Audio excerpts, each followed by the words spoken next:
All right. So wherever you are in this moment, I would invite you just to settle in.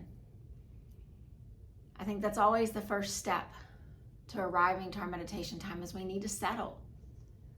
So as you allow the physical body to settle into the space where you are, the mind and the emotions will eventually begin to follow. So just get comfortable as the eyes begin to gently close and you start to pay attention to the breath.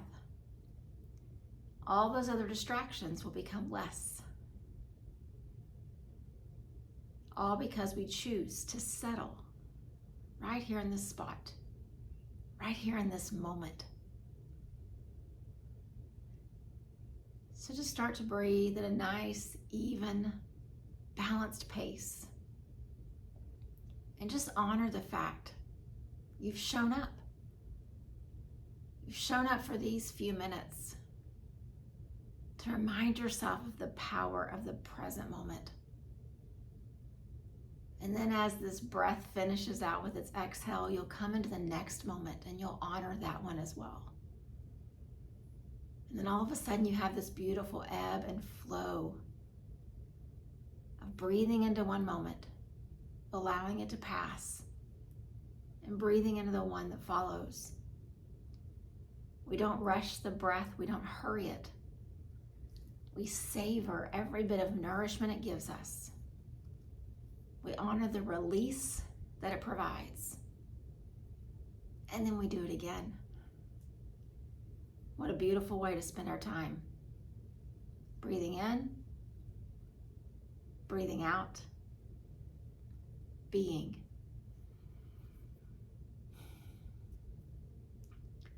So I've been sitting with this topic or this concept of suffering a lot lately. It hasn't quite been released from my heart and from my spirit just yet. So I've gone back to some of the great teachers over the last little bit to just remind myself of what they teach us about suffering. We all know that it's inevitable. We look around, we can name places around us in our life where we visibly see suffering. But I really want us to think about our role in suffering for these few minutes that we have and see if we can't find something a little different. See if maybe that inevitability can begin to be a little less. There's a quote from Pema Chodron, and she says, "It's not the things that are happening to us that cause us to suffer, but rather it's what we say to ourselves about those things that are happening around us." And so I think about just the other day, this is such a simple example, but I woke up with a headache. And yes, we've all had headaches. And yes, there's physical pain, there's discomfort. There's usually inconvenience because they never seem to come at a time that we're not busy, or we're not committed, or we're not scheduled. So there's a lot of things that are going on when we wake up and we have this pain up in our head. But thinking about her words, she says it's what we say to ourselves about those things happening. That's where the suffering comes. And so I go back to this idea of this headache. And when I woke up with this headache the other day, I remember saying out loud to myself and to John, "I feel like garbage." I actually said those words, "I feel like garbage." And in that moment, I didn't think anything about it. I was just saying out loud what this headache was doing, how it was making me feel. And in that moment, I meant it. But when I read earlier today those words from Pema Chodron that said it's what we say to ourselves about that situation, that's where the suffering is. So I said out loud, "I feel like garbage." And then I remember the moments that followed it. They weren't good. They weren't me navigating this little inconvenience of a headache. They weren't me going and drinking extra water or going into a spot where I could rest a little longer. It was me just pushing through, hunkering down and telling myself how bad I felt. And I don't know if that's what caused the headache to linger, or if it had been different, maybe I could have made it go away sooner. I don't know. But when I read her words today, I thought, I woke up with this thing that I was calling suffering. I made this proclamation about what I thought about it. And then the moments that followed were not good. So all of a sudden, a headache became suffering. And I know that that's such a simple and small example, but y'all, we do this in our lives all the time. We do it about relationships.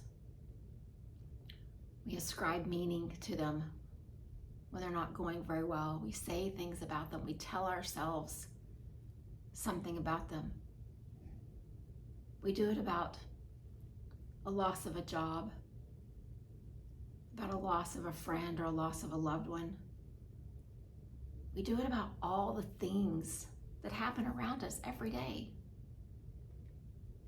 And while some of those things do cause us hurt, they cause us to feel sorrow, the suffering is what we create in and among those things. But I also know that when you're in the middle of it, things get really blurry and we forget. We forget that if we just stop assigning labels to everything, maybe the suffering would be less. We would still feel sorrow for a loss. We'd still go through the emotions of whatever that thing is that we're feeling. But the suffering is what drags us into the pit. And sometimes we just sit there. But our meditation practice is us trying to find something different. It's us coming into this beautiful present moment, this breath in and this breath out. Honoring, just like I said in the beginning, honoring what the breath offers to us. Honoring the beauty of this moment. So why do we bring these words and these attitudes and end up creating suffering that then robs us of this present moment? I know in our society we do look around and we see a lot of broken things. We see hurt people. We see decisions that don't always seem to be right. We see poor behavior. And I could go on and on. But maybe instead of approaching all of those things with an attitude of assigning words to it about what's wrong with it, maybe we come from a heart of compassion. And when we look at them, we see the brokenness. For a moment, it starts to break our heart. But instead of allowing ourselves to stay broken, maybe we see that little break as opening up space for the compassion to flow out instead. If I'd done that for myself a few days ago for that minor thing of this headache, if I'd have shown compassion to myself, maybe I could have drank a big glass of water. I could have changed my plans for the next 30 minutes or so, and I could have laid down and given myself rest and let it pass. But instead, I pushed through and I projected my attitude of I feel like garbage onto every person that came across my path.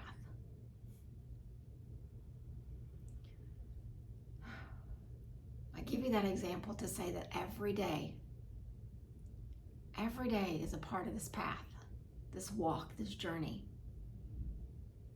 And some days we walk and we look back and our heart just swells with how the path has been and how we've responded. And then sometimes we look back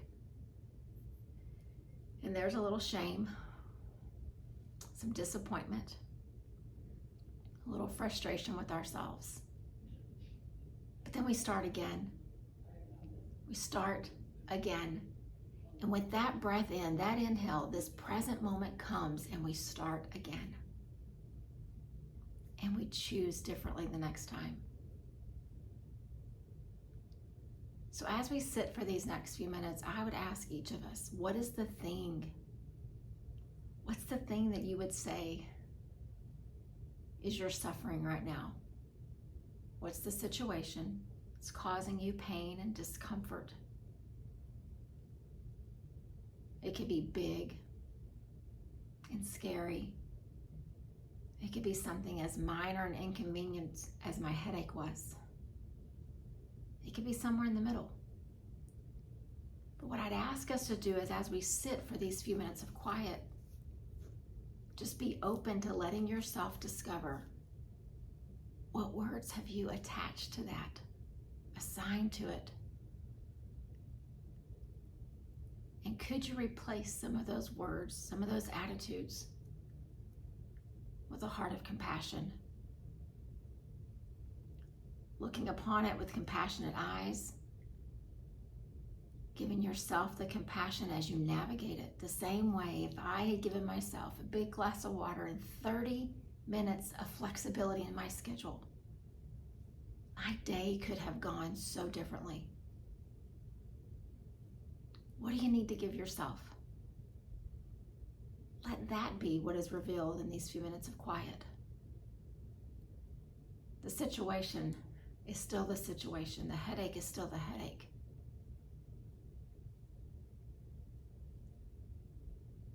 But how we handle it, what we call it, is going to determine if it's just a situation we have to navigate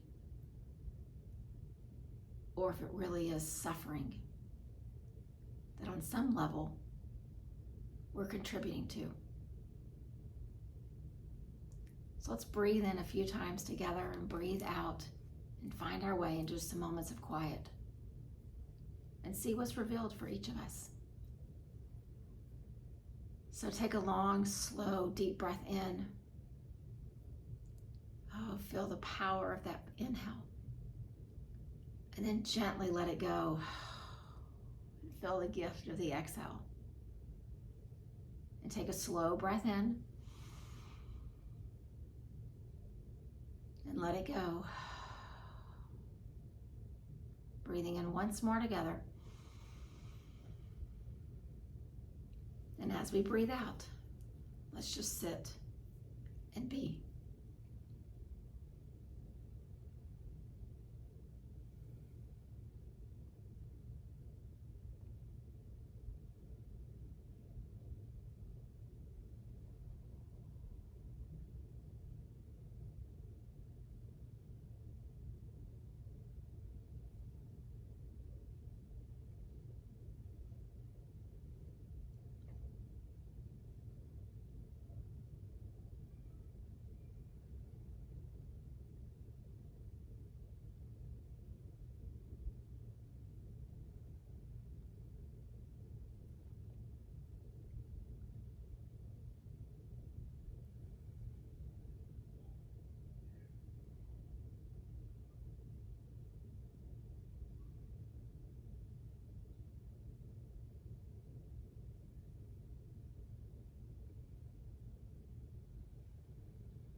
Breathing in, contributing to your own well-being.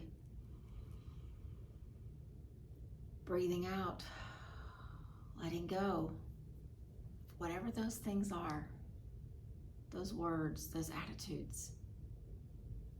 Breathing in, contributing to your own well-being. Breathing out, whatever things you've assigned to this situation that you would call your suffering. One more time, breathing in, and know you are contributing to your own well-being. And breathing out, and letting go of what already has been done. And know that as that next in-breath comes, we start again. And if there's one gift that this meditation practice gives us, it's that. It is a reminder that we live in the here and the now. And the shortcomings and the failures from days before are done. With this next breath in, we start again. So just stay open to this idea of let's contribute to our well-being instead of contributing to our suffering. Instead of making these proclamations like my "I feel like garbage" the other day, let's give ourselves what we need to navigate the situation.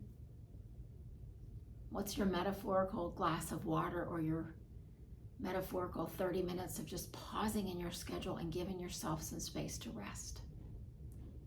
It will look different for each situation, but the idea is stay in tune to what you need. Contribute to your well-being.